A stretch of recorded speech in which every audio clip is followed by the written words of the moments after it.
प्रिय दर्शकों, आज हम बहुत लंबे अंतराल के पश्चात आपके समक्ष उपस्थित हुए हैं और मैं आप सबका हृदय से स्वागत करता हूं और आपके उज्जवल भविष्य की कामना करता हूं। आज हम देख रहे हैं कि हमारे जो आसपास का वातावरण है और जो विश्व स्तर पर भारत की एक छवि उभर रही है, उसके बारे में हम एक थोड़ा सा चर्चा करना चाहेंगे और ये समझना चाहेंगे कि क्या भारत ने भारतीय संस्कृति की ओर चलना तय कर लिया है। क्या भारत भारतीय संस्कृति की ओर चल पड़ा है, या हम ये कहें कि भारतीय संस्कृति का जो है उत्थान होने का समय आ गया है। और साथियों, आप देखते हैं कि हमारे देश की जो छवि है वो प्राचीन काल में किस स्तर पर और कितनी मूल्यवान थी, कितनी अद्भुत थी, कितनी व्यापक थी, और उसे हम अभी तक बनाए रख पाए हैं। तो यह हमारे पूर्वजों का और हमारे जो खोज करता है, जो ज्ञान प्राप्त ऋषि हैं या संत समाज है, इसके हम बहुत आभारी रहेंगे जिन्होंने हमारी भारतीय संस्कृति को अक्षुण्ण रखा है, जो धर्म के मार्ग पर चल रहे हैं और जो भारत को विश्व गुरु की ओर बड़ी तेज़ी से आगे बढ़ा रहे हैं। तो इसके लिए हम उन सब का जो है स्वागत करना चाहेंगे, अभिनंदन करना चाहेंगे, जो चाहे हमारे देश के नागरिक हों, जो विदेशों में हैं और जो धर्म से या सामाजिक रूप से या राजनीतिक रूप से अपना सर्वश्रेष्ठ देने का प्रयास कर रहे हैं, जिससे कि हम अपनी वास्तविक पहचान को जान सकें, उसको हम समझ सकें। दर्शकों, आप इस वीडियो को आप पूरा देखें, अंत तक देखें, और यदि आपने इसको अभी तक अगर सब्सक्राइब नहीं किया है तो निश्चित रूप से आप इसे सब्सक्राइब करें, इसे लाइक करें और इसे शेयर करें। तो पूरा जो है वीडियो आप अंत तक देखने का मन बना के रखें, क्योंकि आप बहुत अच्छी बातों को आप सुनने वाले हैं और निश्चित रूप से इससे आपका जो है ज्ञान वर्धन भी होगा और हमें भी अपने एक अनुभव को, अपने ज्ञान को या अपनी समझ को बांटने का, शेयर करने का एक अवसर आपके साथ मिलेगा, जिससे हमें भी बड़ा अच्छा लगेगा। और यदि आप कोई कमेंट्स करना चाहते हैं, कोई अपनी बात कहना चाहते हैं, तो आप कमेंट्स बॉक्स में कुछ वाक्य लिख सकते हैं, कोई बात कह सकते हैं। यदि हमको ऐसा कुछ उचित लगेगा तो हम उसमें अवश्य आपकी बात को या आपकी जो इच्छा है या उसमें आपका कोई संशोधन है तो हम उसे करेंगे। और हम काफ़ी लंबा समय होने के कारण, व्यस्तता होने के कारण अभी हम काफ़ी समय बाद उपस्थित हो रहे हैं, तो कृपया आप थोड़ा सा धैर्यपूर्वक जो है इस वीडियो को आप सुने और इसे अंत तक देखें। हम जो आज एक विषय जो ले रहे हैं वो हमारी प्राचीनतम जो सभ्यता है, जो भारतीय संस्कृति है, जो सनातन धर्म है,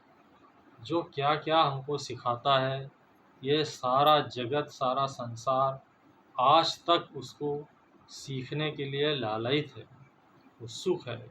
कि भारत के पास ऐसा क्या ज्ञान है जिससे भारतवासी हमेशा तरोताज़ा बने रहते हैं, युवक उत्साहित रहते हैं, वो कन्याएं अपना जो है एक तेज, अपना एक प्रभाव रखती हैं, और वो देश के प्रति जो हमारा समाज है, जो जन सामान्य है, जो पुरुष हैं, जो नारी हैं, जो बहुत महानता की ओर जाने के लिए तत्पर होती हैं। बहुत से ऐसे क्षेत्र हैं जहाँ भारतवासी एकदम से तत्पर होकर के और पूरी लगन से जो है उस क्षेत्र में अपनी सफलताओं के परचम लहरा रहे हैं। तो ये भारतीय संस्कृति का जो एक पुनर्विकास कहें हम, एक जागरूकता के साथ हम आगे बढ़ रहे हैं, तो निश्चित रूप से ये हमारे देश के लिए, अपने महान देश के लिए, भारतवर्ष के लिए गौरव की बात है, जहाँ पर हम आए दिन ऐसी घटनाएं देख रहे हैं जो हमारी संस्कृति को, जो सनातन को, जो शाश्वतता को धारण किए हुए तेज़ी से आगे बढ़ने के उपक्रम में लगी हुई है। हम देखते हैं कि जहाँ भी हमारे देश के यशस्वी प्रधानमंत्री माननीय श्री नरेंद्र मोदी जी जाते हैं, तो उनका जो स्वागत होता है, उनका जो एक उमंग से, उत्साह से, बड़ी जो है गर्मजोशी से उनका अभिनंदन होता है, उनका वेलकम किया जाता है, वो निश्चित ही बड़ा प्रेरित करने वाला है। और वो जितने भी भारतवासी विदेशों में रहते हैं, वो सब भारत को और अच्छी तरह से समझ रहे हैं, और हमारे देश का जो ज्ञान है, जो संस्कृति है, जो कल्चर है, जो शाश्वतता धारण किए हुए है, दिव्यता धारण की है, ऐसी बहुत सी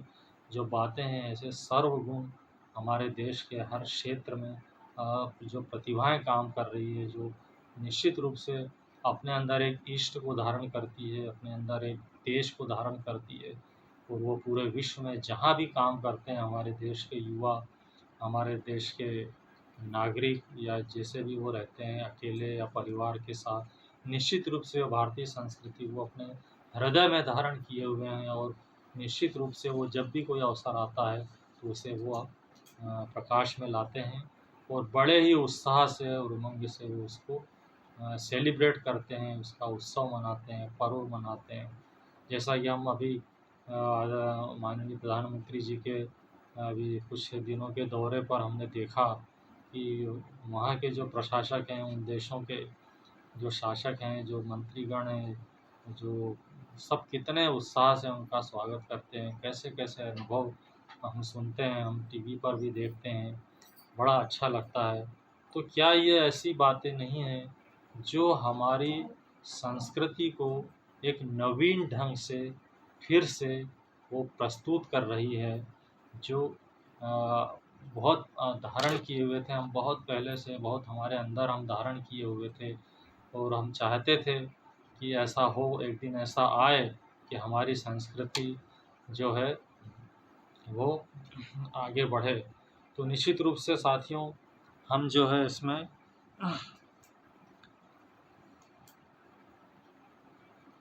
बहुत काफ़ी आगे बढ़ चुके हैं, तो वो बड़ा एक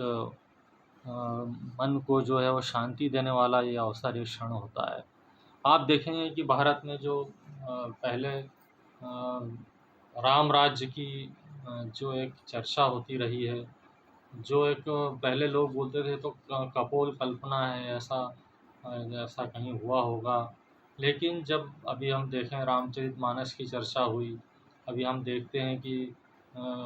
किसी भी क्षेत्र में अभी जो कुछ फ़िल्में भी ऐसी बनी हैं, जो हमारे देश में हमारे होने के कारण को स्पष्ट करती है, हमारी जागरूकता फैलाती है, और हमें जो है सही एक प्रकार से जो तथ्य हैं उनके साथ वो घटनाओं को प्रस्तुत करती है। तो ऐसे ही हमारे देश में अभी बड़ी गर्म हैं चर्चाएँ, गर्म हैं कि हमारे देश में इस समय क्या-क्या चीज़ें हो रही है, और लोकतंत्र कैसे अपने वास्तविक रूप में जो है वो उसका जो है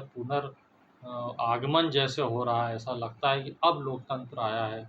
और सभी का उसमें समावेश होता है, सभी दल होते हैं, सभी नेता होते हैं, सभी पक्ष विपक्ष के सभी के लिए एक समानता देखने को मिलती है।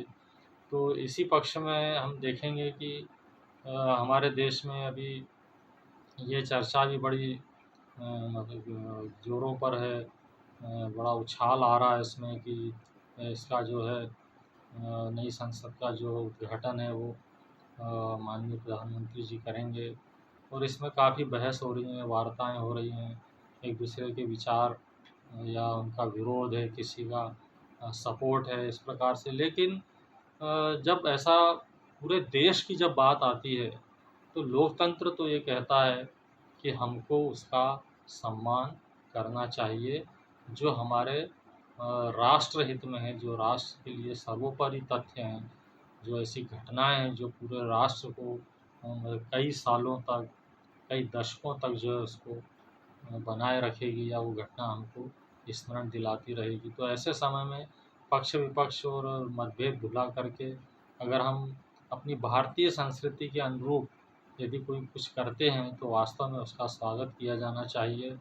हम देखेंगे कि हमें इतनी चर्चा हो रही है कि हमारा जो सत्ता का हस्तांतरण होता है उसमें वो एक सिंबल, जो बड़ी अनमोल वस्तु है, जो उस समय उसको भेंट किया जाता है और उसको स्थापित किया जाता है वो राजदंड के रूप में। तो उसकी रचना को आप देखें, उसमें कैसा जो है एक अद्भुत संगम है, एक समावेश है। उसमें जो प्रतीक उपयोग किए गए हैं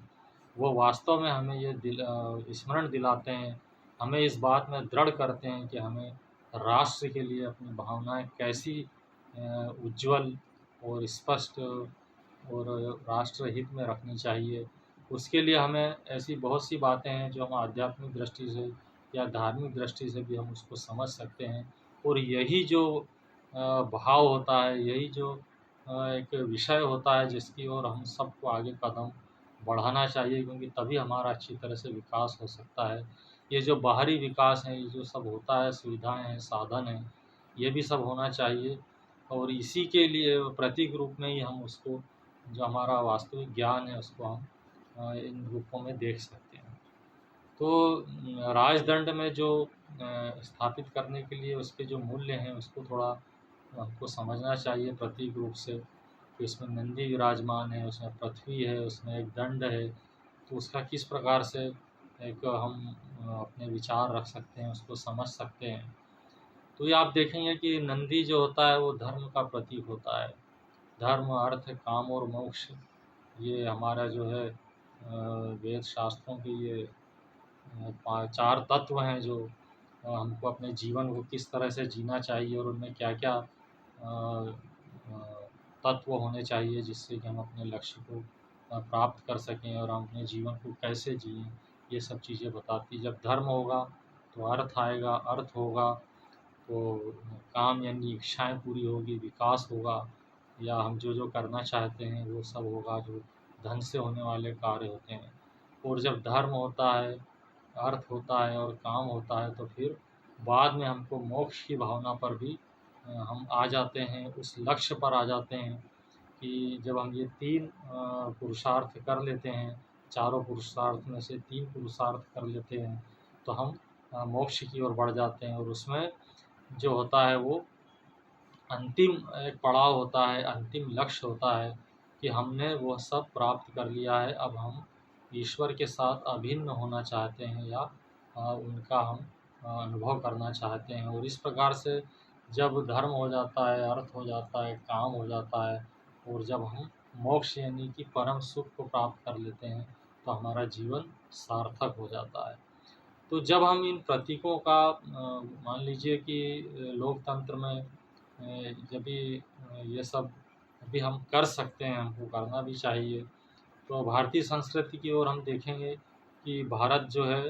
वो वास्तव में ऐसा मुझे लगता है कि अब हम उस ओर चल पड़े हैं। भारत चल पड़ा है कि अब वो जो है हमारे देश का जो प्राचीनतम ज्ञान है, प्राचीनतम जो संस्कृति है उसको आधुनिक रूप में भी वो प्रस्तुत कर सकता है और उसके साथ तालमेल बना करके भी हम आगे बढ़ सकते हैं। हम कोरे आधुनिक न बने और ना ही हम भौतिकवादी बने, लेकिन हम सबका एक तालमेल बना करके चलें, चाहे वो हमारा सामाजिक जीवन हो, चाहे वो राजनीतिक जीवन हो, चाहे हम धार्मिक हों या हम आध्यात्मिक क्षेत्र में हों। तो हमें निश्चित रूप से उसमें एक सुसंगतता बिठानी पड़ेगी, जिससे कि हम उसके लक्ष्य को, उसकी उपलब्धि को हम प्राप्त कर सकें और हम बहुत शांति से, सुख से और बिना कोई वाद विवाद के भी हम उसको अपना सकें। ऐसे हमारे मन में ऐसी शांति हो, ऐसी भगवान हमको शक्ति दे, ताकि हम भारतीय संस्कृति के और उज्ज्वल बिंबुओं को और उसको हम तथ्यों को और अच्छे से समझ सकें और गहराई से समझ सकें। तो साथ ही हमारे लिए बहुत ही गौरव की बात होगी कि हम नई संसद का जो उद्घाटन हम सुन रहे हैं कि वो 28 मई को होने वाला है। तो ये हमारे लोकतंत्र के लिए एक मील का पत्थर सिद्ध हो। ये एक ऐसा हम इसके लिए शुभकामनाएँ करेंगे, ऐसा जो है ऐसी बधाई भी देते हैं जिससे कि ये बहुत आगे अच्छे से चले और हमारा जो जो भी राजनीतिक दल होते हैं उन सब में एक एकता हो, एक मूल भावना जो है उसकी संसद की गरिमा को जो बना कर के रखें। और वास्तव में लोकतंत्र तभी स्थापित हो सकता है जब अधिक से अधिक उसमें जो सांसद हैं, जो विधायक होते हैं, जो मंत्री होते हैं, जो भी उसका क्षेत्र में हमारे सहयोगी होते हैं, जो प्रशासन या शासन या कानून को बनाते हैं, तो वो सब लोग जो इसमें हों, तो वो सब एक ऐसे विचार से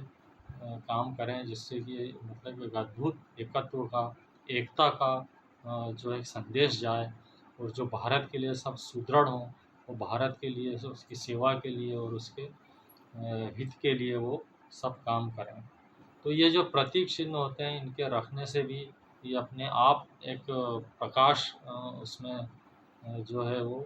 प्रकट रहता है, वो शक्ति रहती है उसमें। कुछ ऐसे तत्व रहते हैं जो जिससे पता चलता है कि हम किसी के एक संकेतक के रूप में कोई वस्तु, अनमोल वस्तु या कोई भेंट रख रहे हैं जिसका बड़ा महत्व है। और जो हमारे पिछले जो शासन प्रशासन है, जो जनता की जो स्थिति थी, जो उस समय जो हुआ था उसका एक स्मरण भी दिलाती है ऐसी चीज़ें। तो वास्तव में ये हमारे नई संसद में अगर हम इसको स्थापित करते हैं तो ये हमारे लिए शुभ ही होगा। और हम ये प्रार्थना करते हैं भगवान से कि हमारी नई संसद जब चले